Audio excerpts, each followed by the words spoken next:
Olá, sejam bem-vindos ao canal Engenharia de Software com ênfase UML. Eu sou o professor Gidenes Guedes e eu já atuo na área de modelagem de software há vários anos. Eu tenho 4 livros publicados sobre o assunto e eu já ministrei diversas palestras e cursos técnicos sobre modelagem de software utilizando a linguagem UML. Na aula de hoje, eu vou dar continuidade ao tema de especificação de requisitos, dessa vez abordando histórias do usuário. Então, vamos iniciar nossa aula.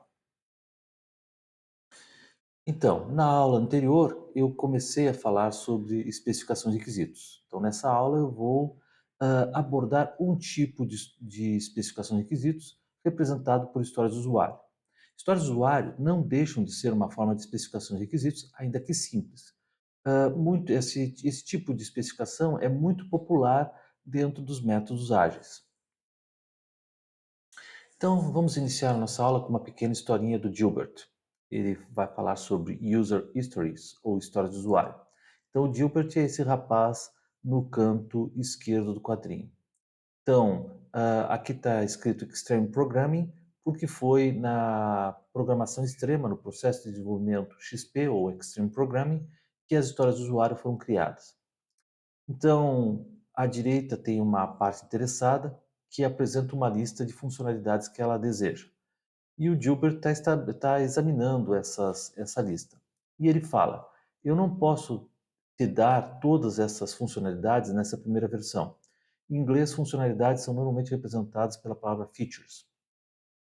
E ele acrescenta: e cada funcionalidade precisa ter o que nós chamamos uma história de usuário. E aí a parte interessada fala para ele: ok, aqui está uma história. Ou você me dá todas as minhas funcionalidades, ou eu vou arruinar a sua vida. Então, uma historinha para nós iniciarmos a nossa aula. Bom, então, histórias do usuário são uma representação de requisitos funcionais, uma representação simples, mas com bastante conteúdo. Elas surgiram, como eu falei, juntamente com o processo de desenvolvimento XP, ou Extreme Programming, e, portanto, elas são usadas essencialmente em métodos ágeis, como o XP e o Scrum. Ah, então, os requisitos, eles eram originalmente, e ainda são com muita frequência, representados por cartões físicos. Pequenos cartões que continham uma frase e algumas poucas informações extras, como, por exemplo, quem pediu, o nível de prioridade da história, a estimativa para desenvolvê-lo, possíveis testes associados a ela, esse tipo de coisa. Então, as histórias do usuário, elas comprovadamente, elas geram envolvimento do cliente, porque esses cartões, eles criam um vínculo psicológico com as partes interessadas, uma vez que elas passam a ter um comprometimento maior e conseguem pensar melhor sobre as suas necessidades. Então, há um maior comprometimento, o usuário, as partes interessadas, elas se envolvem mais na definição dos requisitos utilizando histórias do usuário. Então, isso auxilia as partes interessadas a especificarem as suas necessidades e priorizarem essas necessidades. Bom, vamos falar um pouquinho sobre as estruturas mais comuns das histórias do usuário. Pode existir outras estruturas, essas duas são as mais comuns. Então, normalmente uma história do usuário tem uma dessas duas estruturas. A primeira, como um determinado papel, ou seja, como um determinado tipo de usuário, pode ser um gerente, um vendedor, um, um cliente, um desenvolvedor, esse tipo de coisa. Como um determinado papel, eu quero atingir determinado objetivo, de tal forma que ou para que eu atinja um determinado benefício, ou obtenha um determinado benefício. Uma outra forma de escrever estudos de histórias do usuário é representado aqui embaixo, onde se começa a história com para atingir um determinado benefício, como um determinado papel, devo poder atingir determinado objetivo. Devo poder realizar determinado objetivo. Bom, aqui nós temos alguns exemplos relacionados ao sistema de controle de encomendas. Então, como cliente, quero acompanhar a situação da minha encomenda em tempo real para que eu possa saber onde ela está. Outra, como funcionário de logística da filial, quer organizar as encomendas automaticamente no sistema, de maneira a permitir a otimização das rotas e facilitar o carregamento e descarregamento. Como gerente de encomendas, uma terceira história, um terceiro exemplo. Como gerente de encomendas, desejo gerar relatórios de desempenho de entrega para monitorar a eficiência das entregas, tanto das filiais quanto das distribuidoras parceiras. Um quarto exemplo, como funcionário de logística da distribuidora parceira, quero atualizar a situação de entrega das encomendas no sistema em tempo real para garantir que o cliente e o sistema central estejam atualizados. E, finalmente, como cliente, quero receber notificações de qualquer alteração na situação de entrega da minha encomenda para que eu possa ajustar meu planejamento caso ocorra um atraso ou entrega antecipada. Então, alguns exemplos de histórias do usuário. As histórias do usuário, elas não deixam de ser também uma forma de converter e resumir cenários. Então, por exemplo, aqui nós temos um cenário. Um usuário percebe que acentuou incorretamente uma palavra em todo o seu documento. Então, usa o processador de texto para procurar e substituir todas as ocorrências daquela palavra pela palavra correta. Traduzindo esse cenário numa história do usuário, nós poderíamos escrever: como usuário, quero procurar e substituir todas as ocorrências de uma palavra por outra, de forma a corrigir um erro de digitação recorrente. Então, usuário é o papel, o texto em azul, procurar e substituir todas as ocorrências de uma palavra por outra, é o objetivo, e corrigir um erro de digitação recorrente é o benefício. Bom, ah, quem faz as histórias do usuário? Como eu falei anteriormente, quem deve fazer a história do usuário, quem deve escrever a história do usuário são as partes interessadas. Os desenvolvedores e talvez outros membros da equipe, eles devem auxiliar, devem ensinar e auxiliar as partes interessadas a escrever histórias claras e seguindo o formato correto. Por que as partes interessadas devem escrever as histórias?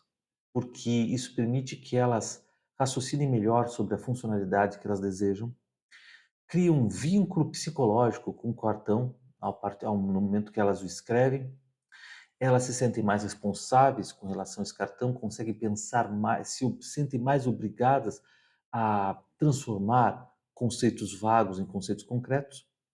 E, além disso, o cartão passa a ser uma representação física do curso de desenvolvimento daquela história, daquela funcionalidade. Aqui nós temos um exemplo de cartão de história do usuário, que foi tirado do livro do Scott W. Engler, Ambler. Ah, Como um estudante, eu quero comprar um passe de estacionamento de forma que eu possa dirigir até a escola. E aqui nós temos algumas outras informações. A prioridade, que era must, passou a ser should. Aqui nós percebemos que nós estamos utilizando a técnica de priorização Moscou, que já foi ensinada em outros vídeos, e foi estimada, essa história do usuário foi estimada em 4 pontos de história. Então, o cartão na frente, ele costuma possuir um identificador único daquela história, o texto da história propriamente dita, a prioridade que foi atribuída à história pelo cliente ou pela parte interessada, e o custo ou estimativa que foi estabelecido pela equipe de desenvolvimento para conseguir concluir aquela história. Já atrás do cartão, podem haver outras informações, como, por exemplo, conversas associadas, descrições adicionais, requisitos associados a elas, à história. Ainda, testes que podem ser feitos sobre aquela história, estabelecendo critérios de aceitação, qual é o comportamento esperado no caso de erros, coisas desse tipo.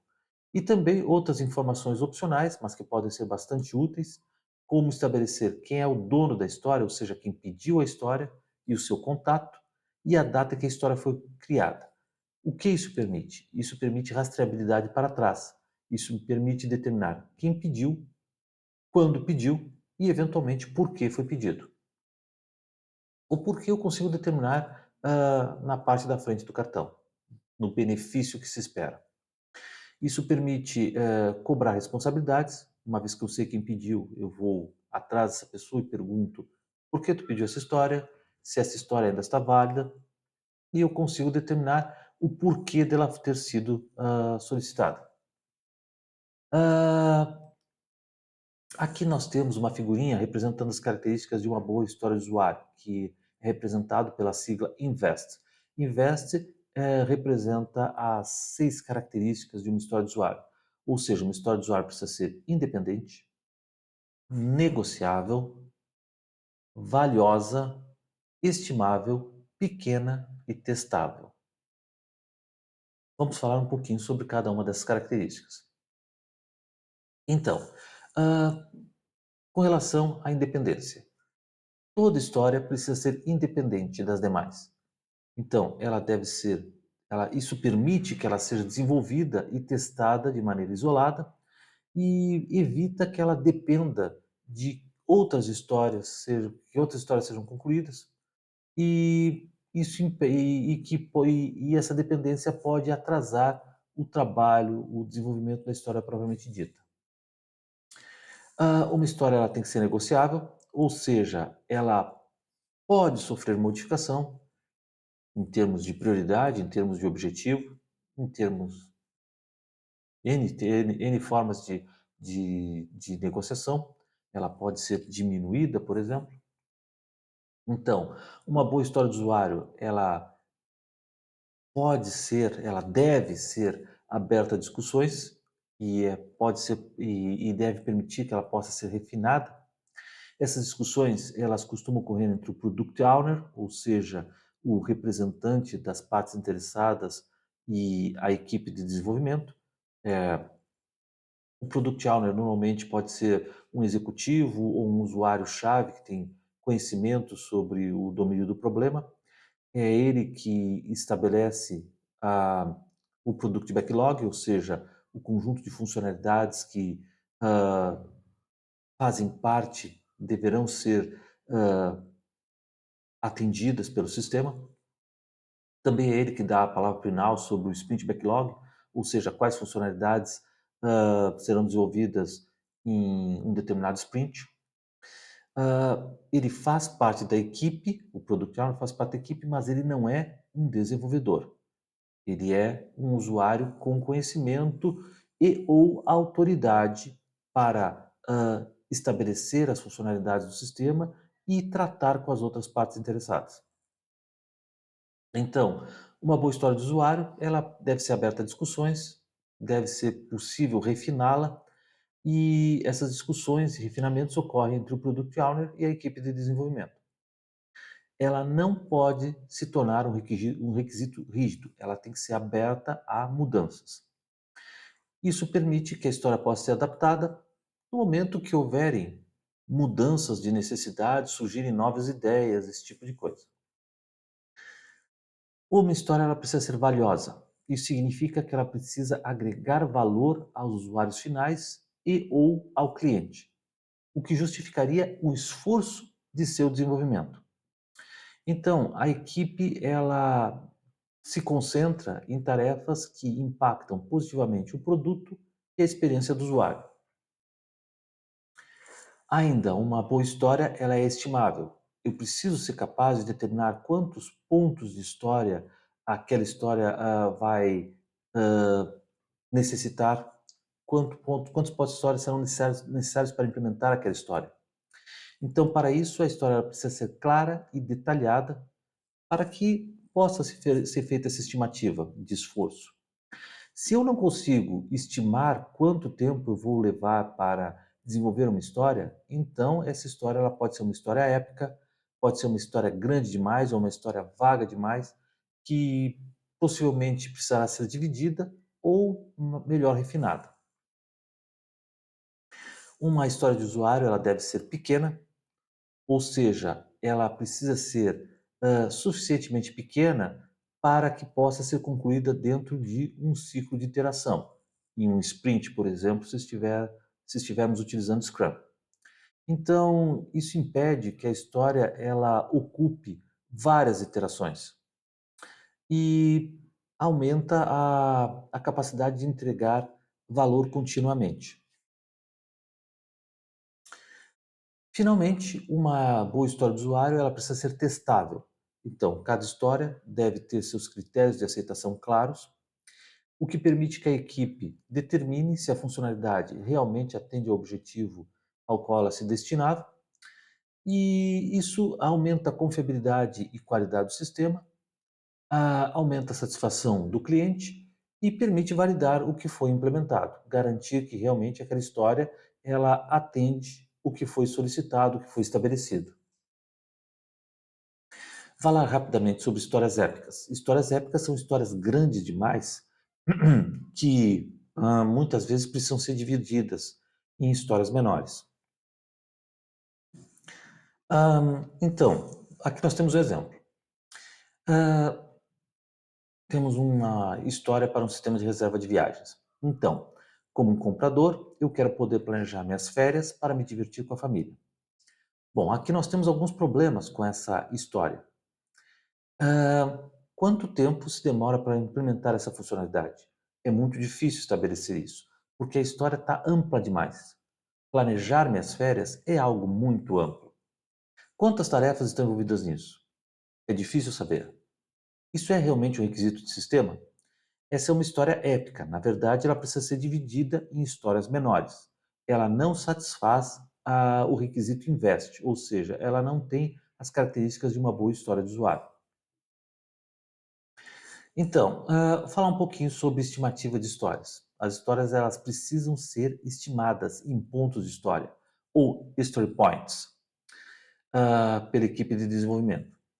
Se isso não é possível, então a história ela apresenta problemas. Ela pode ser uma história épica ou ainda faltam informações sobre ela. Ela precisa ser melhor detalhada, possivelmente melhor refinada, talvez dividida em histórias menores.